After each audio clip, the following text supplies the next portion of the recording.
സുഹൃത്തുക്കളെ, ഓണത്തോടനുബന്ധിച്ച് റെയിൻബോ ക്ലബിന്റെ ആഭിമുഖ്യത്തിൽ നടത്തുന്ന ഇഡ്ഡലി തീറ്റ മത്സരം ഇതാ ആരംഭിക്കാൻ പോവുകയാണ്. രാരോത്ത് കുഞ്ഞിക്കണാരൻ, കൂനമ്പുറത്ത് സതീശൻ, താമരശ്ശേരി സെബാസ്റ്റ്യൻ തുടങ്ങിയ അഖില ലോക തീറ്റ വീരന്മാർക്കൊപ്പം നിരവധി തീറ്റ മത്സരങ്ങളിൽ ജേതാവായ ആക്രാന്തം ഗഫൂർക്കയും ഇന്നിവിടെ മത്സരിക്കുന്നു.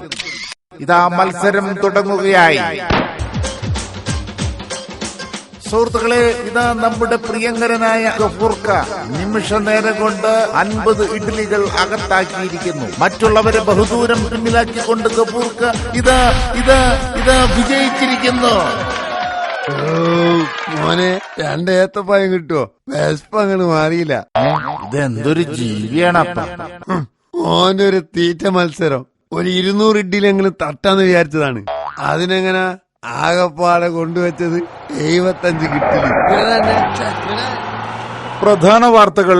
തീറ്റ വീരൻ ആക്രാന്തം ഗഫൂറിനെ ചിലർ തട്ടിക്കൊണ്ടുപോയി. 2 ലക്ഷം രൂപ മോചനദ്രവ്യം ആവശ്യപ്പെട്ട് കൊള്ളക്കാർ ഗഫൂറിന്റെ ഭാര്യ സൂറാബിയുമായി ഫോണിൽ സംസാരിച്ചു. സൂറാബിക്ക് പറയാനുള്ളത് ഇതാണ്: ഒഞ്ഞു മക്കളെ, 2 ലക്ഷം പോയിട്ട് 2 ഉറുപ്പ്യ നമ്മളെ കയ്യിലില്ല.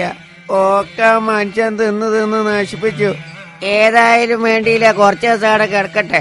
ചോറും കറി ഉണ്ടാക്കിയ മനുഷ്യന്റെ നാട്ടു ഒടിഞ്ഞ്. ഞമ്മക്കും വേണം കുറച്ച് ദിവസം റെസ്റ്റ്.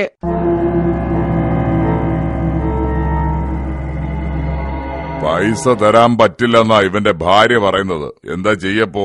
മക്കളെ, വിശന്നിട്ട് വയ്യ. 3 കുറ്റി പുട്ടും 2 കിലോ അരിന്റെ ചോറുന്താ 25 ചപ്പാത്തിയും. ഇതിപ്പോഴത്തേക്കാണ്. രാത്രി 1.5 കിലോ അരിന്റെ കഞ്ഞും 1/2 കിലോ ചെറുപയർ പുഴുങ്ങിയതും. സോറി, വൈകിട്ട് 1 കിലോ അരിന്റെ പത്തിരിയും നാടൻ കോഴി മുളകിട്ടും വേണം. കുടിക്കാൻ ചൂടുള്ള മതിട്ടോ. മൈ ഗോഡ്, എടോ ഇവനെ നമ്മൾ എങ്ങനെ പൊറുപ്പിക്കും? എന്താണ്ടാ സൈത്താനെനിക്ക് നോക്കിക്കണേ? സത്യം പറയാ, വിശന്നാൽ എന്നെ നമ്മള് പിടിച്ചു മുണുങ്ങും. അഴിച്ചു വിടറോ അവനെ, എന്നിട്ട് പോവാൻ പറ.